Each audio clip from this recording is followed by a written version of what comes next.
Hi,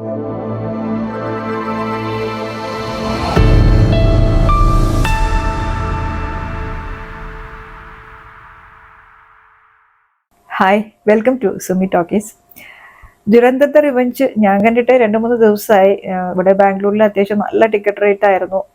ഒരു packed theatre ആയിരുന്നു. Front റോയിൽ പോലും ഒരു സീറ്റ് ഒഴിവില്ലായിരുന്നു. എനിക്ക് സത്യത്തിൽ ഈ സിനിമ കണ്ടപ്പോൾ, അതായത് ഇത്രയ്ക്കും ലൗഡ് ആൻഡ് ക്ലിയർ, അതുപോലെ തന്നെ അൺഫിൽറ്റേഡ് ആയിട്ടുള്ളൊരു പ്രൊപ്പഗാൻഡ സിനിമ ഞാൻ അടുത്തൊന്നും കണ്ടിട്ടില്ല. ഒബിയസ്ലി ആദിത്യദർ ഈ പ്രോസസ്സ് തുടങ്ങിയിട്ട് കുറച്ച് നാളായി. ദുരന്തറിലും നമ്മളിതിൻ്റെ ട്രേസസ് ഒക്കെ കണ്ടതാണ്. പക്ഷെ കുറച്ചും കൂടി ഒതുക്കുണ്ടായിരുന്നു. ഇതിലങ്ങ് ഓപ്പൺ ആണ്, ഇനിയൊന്നും എനിക്ക് മറച്ചു വയ്ക്കാനില്ല എന്നുള്ളത് അതിൽ തന്നെയാണ്.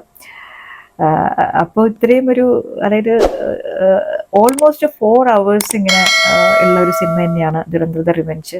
ഇത്രയും ഒരു പാക്ഡ് ആയിട്ടുള്ള ഓഡിയൻസിനെ ഇങ്ങനെ എൻഗേജ് ചെയ്ത്, ഈവൻ എൻ ക്രെഡിറ്റ്സിലടക്കം ഇങ്ങനെ കുറച്ച് സാധനങ്ങൾ കുത്തിത്തിരികി, അപ്പോൾ പോലും എണീറ്റ് പോകാൻ ഒരു അനുവദിക്കാത്ത രീതിയിൽ ആളുകളെ ഇങ്ങനെ ഇത്രയും ഓഡിയൻസിനെ പിടിച്ചിരുത്താൻ പിന്നെ ആദിത്യദറിന് പുല്ലുപോലെ പറ്റുമെന്ന് പ്രൂവ് ചെയ്തൊരു സിനിമയാണ് കേട്ടോ ദുരന്തർ ദ റിവെഞ്ച്. ഞാൻ ഇത്ര പ്രതീക്ഷിച്ചില്ല. ഞാനിങ്ങനെ പെട്ടെന്ന് ഞാനിങ്ങനെ ആലോചിച്ചത്, ശരിക്കും പറഞ്ഞാൽ ഇത്രയും ഒരു മേക്കിംഗ് സ്റ്റൈലൊക്കെ ഉള്ളൊരു ഡയറക്ടറിനെ ഇന്ത്യൻ സിനിമയ്ക്ക് വേണ്ടിയിട്ട് ഈ ഒരു സാധനത്തിൽ കിടന്നിങ്ങനെ വട്ടം കറങ്ങാതെ ഇന്ത്യൻ സിനിമയ്ക്ക് വേണ്ടി കുറച്ച് നല്ല സിനിമകളൊക്കെ ചെയ്തുകൂടെ എന്നാണ് ഞാൻ പെട്ടെന്ന് ചിന്തിച്ചേട്ടോ. എനിവേ, ഇതിൽ നമ്മളുടെ കഴിഞ്ഞ ദുരന്തറിൽ രൺവീർ സിംഗിൻ്റെ ഹംസ എന്ന് പറഞ്ഞ ക്യാരക്ടർ സൈഡ് ലൈൻ ചെയ്യപ്പെട്ടു എന്ന് പറഞ്ഞ ആളുകൾക്കൊക്കെ ഒരു ഫീസ്റ്റാണ് ഈ സിനിമ. ഫുൾ ഓൺ ആണ്. ഓൾമോസ്റ്റ് ഒരു കില്ലിംഗ് മെഷീൻ പോലെ ഇങ്ങനെ ഫീറ്റിലേക്ക് ഇങ്ങനെ ഇറക്കി വിട്ടിരിക്കുകയാണ് രൺവീറിനെ. കുറച്ച് അതർ ഷെയ്ഡ്സും ഈ ക്യാരക്ടറിനുണ്ട്. തുടക്കം തന്നെ രൺവീറിൻ്റെ ഒരു പ്രീവിയസ് വേർഷൻ, ഈ ഹംസ എന്ന് പറഞ്ഞ ക്യാരക്ടറിൻ്റെ പ്രീവിയസ് വേർഷൻ കാണിച്ചുകൊണ്ടാണ് ജസ്ഗ്രാത്ത് എന്ന് പറഞ്ഞ ഈ ക്യാരക്ടറിൻ്റെ ലൈഫ്, അത് ആളിങ്ങനെയായി എന്നുള്ളതിൻ്റെ ഒരു കഥയൊക്കെ പറഞ്ഞുകൊണ്ടാണ് സിനിമ തുടങ്ങുന്നത്. അപ്പോൾ അവിടെ നിന്ന് തന്നെ അങ്ങോട്ട് ഹംസയുടെ ഈ കാണിക്കുന്ന എല്ലാ ഓപ്പറേഷൻസിനെയും ടോട്ടലി ജസ്റ്റിഫൈ ചെയ്യുന്ന ഒരു കേർട്ടൻ റൈസർ പോലെയാണ് ആ ഷോട്ടുകൾ നിൽക്കുന്നത്. അത്യാവശ്യം നല്ല വയലൻസ് അവിടെ നിന്ന് തന്നെ സിനിമയിൽ തുടങ്ങാണ്. പിന്നെ ദുരന്തർ ദ റിവെഞ്ച് എന്ന് പറഞ്ഞ പേര് ലിറ്ററലി അങ്ങനെ തന്നെ നമുക്ക് കാണാൻ പറ്റുന്നൊരു സിനിമയാണ് അത്. ഔട്ട് ആൻഡ് ഔട്ട് റിവെഞ്ച് തന്നെയാണ്. യാതൊരുവിധ എഡിറ്റിങ്ങും ഈ ബ്രൂട്ടലായിട്ടുള്ള വയലൻസിന് ഇതിൽ ആദിത്യദർ കൊടുക്കാൻ ഉദ്ദേശിച്ചിട്ടില്ല. വയലൻസ് നമുക്ക് വലിയ പ്രശ്നമൊന്നുമില്ല. വയലൻസുള്ള സിനിമകൾ നമ്മളിപ്പോൾ കണ്ട് അത്യാവശ്യം നല്ല ശീലമുണ്ട്. പിന്നെ സിനിമയായിട്ട് കാണുക എന്ന് പറഞ്ഞ സംഭവം ഉണ്ടല്ലോ, അങ്ങനെ സാനിറ്റൈസ് ചെയ്യാൻ പറ്റുന്നൊരു സിനിമയല്ല കേട്ടോ ഇത്. പക്ഷേ ഇപ്പോൾ മേക്കിങ്ങിൻ്റെ കാര്യമൊക്കെ പറയുകയാണെങ്കിൽ വെൽ മെയ്ഡ് സിനിമ തന്നെയാണ്. പിന്നെ ടെക്നിക്കൽ പെർഫെക്ഷൻ്റെ കാര്യത്തിലാണെങ്കിലും കാസ്റ്റിംഗ് ആണെങ്കിലും അവരെ കൊണ്ട് അഭിനയിപ്പിക്കുന്ന കാര്യത്തിലാണെങ്കിലും ഒക്കെ ദുരന്തർ ദ റിവെഞ്ചിന് ആ സെയിം ക്വാളിറ്റി ഒക്കെ ദുരന്തറിൻ്റെ ഒരു സംഭവം തന്നെ മെയിൻറ്റെയിൻ ചെയ്യാനൊക്കെ പറ്റിയിട്ടുണ്ട്. ഇപ്രാവശ്യം സച്ദേവിൻ്റെ മ്യൂസിക് ആ റെട്രോക്കെ ബ്ലെൻഡ് ചെയ്യുന്നതിൽ കുറച്ചൊരു പ്രശ്നങ്ങളുണ്ട്. പല സീക്വൻസുകളുമായിട്ട് അത് ബ്ലെൻഡ് ചെയ്ത് പോയിട്ടില്ല എന്നുള്ളൊരു ഡിഫറൻസ് മാത്രമാണ് എനിക്ക് തോന്നിയത്. ബാക്കിയെല്ലാം ഓൾമോസ്റ്റ് ആ ഒരു സെയിം ഒരു ഇതിൽ തന്നെ മെയിൻറ്റെയിൻ ചെയ്തിട്ടുണ്ട്.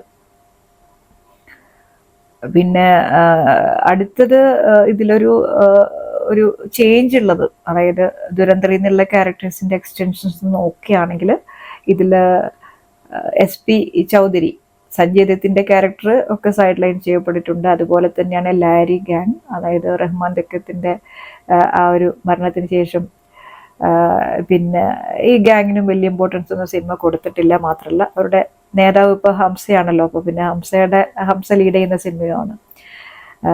പിന്നെ ഇതിൽ ഏറ്റവും ഇമ്പോർട്ടൻസിൽ, അല്ലെങ്കിൽ ഫസ്റ്റ് നിന്ന് തന്നെ ദുരന്തറിൽ നിന്ന് തന്നെ ഏറ്റവും നല്ലൊരു ക്യാരക്ടർ ആർക്കുള്ള ഒരാളാണ് രാകേഷ് ബേദി. ഇതിലതിൻ്റെ എക്സ്റ്റൻഷനിലും നല്ല ആക്ടിങ് തന്നെയാണ്.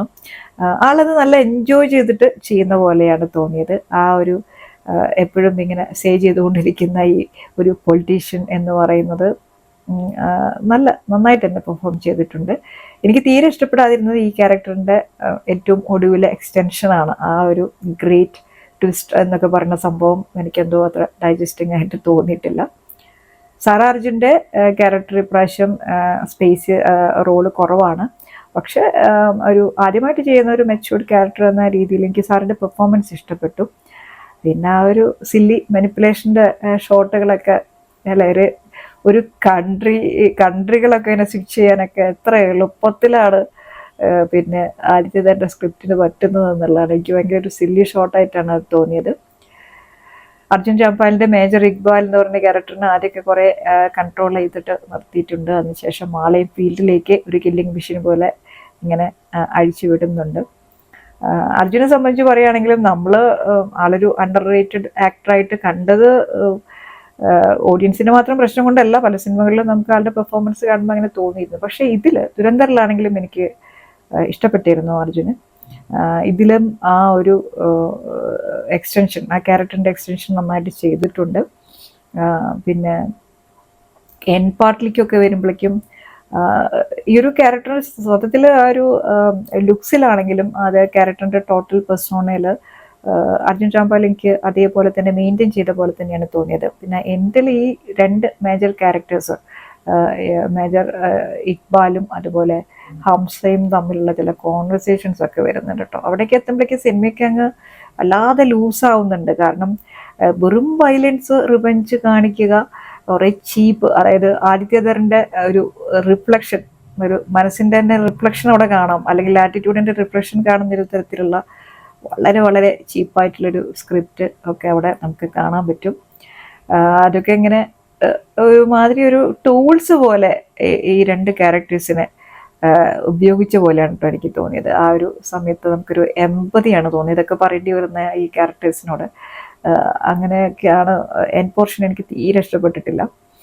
സത്യത്തിലൊരു 4 hours ഓൾമോസ്റ്റ് ഉള്ള സിനിമയിൽ എനിക്ക് സെക്കൻഡ് ഹാഫ് തുടങ്ങിയപ്പോൾ തന്നെ സിനിമയായിട്ടുള്ളൊരു ഡിസ്കണക്റ്റ് തുടങ്ങിയായിരുന്നു. പിന്നെ 3 hour പ്ലസ് ഒക്കെ ആയപ്പോൾ സിനിമ മൊത്തത്തിലൊരു ലൂസിൻ്റെ ആയ പോലെ എനിക്ക് തോന്നിയായിരുന്നു.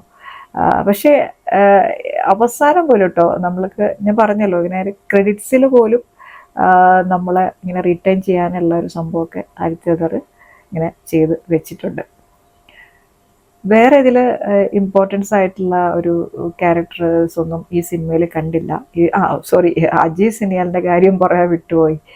അജയ് സിനിയാലിൻ്റെ അവസ്ഥ ഈ ഒരു പാർട്ടിലെന്ന് പറഞ്ഞാൽ കുറച്ചും കൂടി ഒരു ഇൻറ്റൻസ് ആണ്. അതായത് എനിക്ക് സത്യം പറഞ്ഞാൽ ഇന്ത്യയുടെ ഒരു ഇൻ്റലിജൻസ് ഓഫീസറായിട്ട് ഇങ്ങനെ കയറി വരുന്ന പോലെയല്ല. ബിൽഡപ്പ് കണ്ടപ്പോൾ ഒരു ഗൂൺ കം ഡോൺ കയറി വരുന്ന പോലെയാണ് തോന്നിയത്. പിന്നെ മാധവന് അത്യാവശ്യം മാധവൻ്റെ ലുക്കൊക്കെ വളരെ ദുരന്തറിൽ നമ്മളത് കണ്ടതാണ്. അത് നല്ലൊരു ഡിഫറൻസും ഉണ്ട്. ആക്ടിങ്ങിലും കുഴപ്പമൊന്നുമില്ല, അത് തന്നെ റീറ്റേൺ ചെയ്യും. പിന്നെ അവസാനം ആ ഒരു ഹീറോ വർഷിപ്പും കൊണ്ടുവരുന്നുണ്ട് കേട്ടോ, മാധവനൊക്കെ ഹീറോ ആക്കുന്നുണ്ട്. ആ ഒരു റിവെഞ്ചിൻ്റെ ആ ഒരു പലതരം ഷെയ്ഡ്സ് ആണല്ലോ ഈ സിനിമ എന്ന് പറയുന്നത്. അപ്പോൾ എനിക്ക് അവിടെയും കുറച്ച് ചീപ്പായിട്ടാണ് തോന്നിയത് കേട്ടോ. അങ്ങനെ മാധവനും ഓക്കെയാണ് സിനിമയിൽ. അപ്പോൾ ഈ വക കാര്യങ്ങളിലൊന്നും ഒരു പ്രശ്നമില്ല. അങ്ങനെ ഒരു കംപ്ലീറ്റ്ലി നോക്കുകയാണെങ്കിൽ എൻ്റെ ഈ സിനിമയുടെ പർപ്പസ് എന്താണെന്ന് നോക്കുകയാണെങ്കിൽ, രണ്ട് കൺട്രികളുടെ ഇടയിൽ നടന്ന സംഭവങ്ങൾ അല്ലെ, പൊളിറ്റിക്കലി ഹിസ്റ്റോറിക്കലി ഒക്കെ വളരെ സെൻസിറ്റീവ് ആയിട്ടുള്ള ഒരുപാട് സംഭവങ്ങൾ, ഇതിലിപ്പോൾ loosely inspired by true events എന്നൊക്കെ പറഞ്ഞാൽ നമുക്കറിയാം, ഡീമോണിറ്റൈസേഷൻ അടക്കമുള്ള കാര്യങ്ങളൊക്കെ ഇതിൽ കൊണ്ടുവരുന്ന നിങ്ങൾ കണ്ടതാണ്. അപ്പോൾ ആ ഒരു സമയത്തൊക്കെ എന്താണ് പിന്നെ ആദിത്യധർ ഉദ്ദേശിക്കുന്നത് എന്നുള്ള കാര്യം വളരെ ക്ലീനായിട്ട് കൊണ്ടുവന്നിട്ടുള്ളൊരു സിനിമ ആയതുകൊണ്ട് തന്നെ കുറച്ചും കൂടി ഇത്രയും ഒരു ലോ ആയിട്ട് വൺ സൈഡഡ് അപ്രോച്ച് എടുക്കാതെ കുറച്ച് എത്തിക്സ്, ജനറലി ഒരു മനുഷ്യന് വേണ്ട ഒരു മിനിമം എത്തിക്സ് ഒക്കെ റിയൽ സംഭവങ്ങളെ, ടെററിസം അടക്കമുള്ള റിയൽ സംഭവങ്ങളെ ബേസ് ചെയ്തിട്ട് ഇങ്ങനെ ചെയ്യുമ്പോൾ കൊണ്ടുവരേണ്ടതായിരുന്നു. എനിക്ക് ഒരു being A sensible and responsible Indian citizen എന്നുള്ള രീതിയിൽ നമ്മൾ പറയാനുള്ളത്, ഈ സിനിമയൊക്കെ പ്രോസസ്സ് ചെയ്യുമ്പോൾ നിങ്ങൾ നിങ്ങളുടെ ഒരു വിസ്റ്റം ഉപയോഗിച്ചുകൊണ്ട് കുറച്ച് സെൻസിബിളായിട്ടൊക്കെ തിങ്ക് ചെയ്തിട്ട് ഇതിൽ പോയ്സനൊക്കെ കൺസ്യൂം ചെയ്യുക, അല്ലെങ്കിൽ കൺസ്യൂം ചെയ്യാതിരിക്കുക എന്നുള്ളതാണ് പറയാനുള്ളത്. ഈ സിനിമയിൽ പറയുന്ന പ്രൊപ്പഗേറ്റ് ചെയ്യുന്ന സംഭവങ്ങളുടെ എഡിറ്റ്സ് നടത്തേണ്ടത് നിങ്ങൾ തന്നെയാണ്. പിന്നെ കുട്ടികളെ ഈ സിനിമയ്ക്ക് കൊണ്ടുപോകരുത്. അവർ 18+ വെച്ചിരിക്കുന്ന വെറുതെ അല്ല, അത്യാവശ്യം നല്ല brutal violence cinema across the cinema ഉണ്ട്. ഒരാളെ നമ്മൾ വിട്ടുപോയി, അത് യാമി ഗൗതമാണ്. അല്ലേ, ഭാര്യ ഇത്രയും ആക്ടേഴ്സിനൊക്കെ സ്പേസ് കൊടുക്കുമ്പോൾ സ്വന്തം ഭാര്യയും നടിയുമായിട്ടുള്ള യാമി ഗൗതമിന് ഒരു റോൾ കൊടുക്കാതിരിക്കുന്നത് എങ്ങനെയാണ്? എന്തായാലും ആ ഒരു ഷോട്ട് കണ്ടപ്പോഴേ എവിടുന്നോ ഇറങ്ങി വന്നൊരു മാലാഖ പോലെയാണ് ഇതിൽ വരുന്നത്. ക്ലൂലെസ് ആണ് ഈ ക്യാരക്ടർ എവിടുന്ന് വന്നു എന്നുള്ളത്. ആ ചെയ്യുന്നൊരു കർമ്മമുണ്ട് ഈ സിനിമയിൽ, എന്തൊരു ആറ്റിറ്റ്യൂഡാണെന്നറിയും. എനിക്ക് തോന്നിയത് നമ്മുടെ MGയോടുള്ള വർഷിപ്പിൻ്റെ കാര്യത്തിൽ കപ്പിൾ ഒരേ മൈൻഡ് സെറ്റുള്ള ആൾക്കാരാണ്. അത് റിഫ്ലക്റ്റ് ചെയ്യുന്നൊരു ഷോട്ടായിരുന്നു അത്. അപ്പോൾ അങ്ങനെയൊക്കെയാണ് ഈ സിനിമ. എന്തായാലും വേറെ കൂടുതലൊന്നും ഈ സിനിമയെ കുറിച്ച് പറയാനില്ല. എനിക്ക് ദുരന്തറാണ് അഗെയിൻ ഇഷ്ടപ്പെട്ടത്. സിനിമ വെൽമെയ്ഡൊക്കെ തന്നെയാണ്. നല്ല ഒരു പാക്കേജിങ്ങിൽ ഒരു റോങ് മെസ്സേജ് കൊടുക്കുന്നതിൻ്റെ ഒരു ത്രെട്ടും ഈ സിനിമയ്ക്ക് ഉണ്ടെന്നാണ് എനിക്ക് പറയാൻ തോന്നുന്നത്. അപ്പോൾ നമുക്ക് വേറൊരു സിനിമയൊക്കെ ആയിട്ട് അടുത്ത് തന്നെ കാണാം. Thank you so much for watching.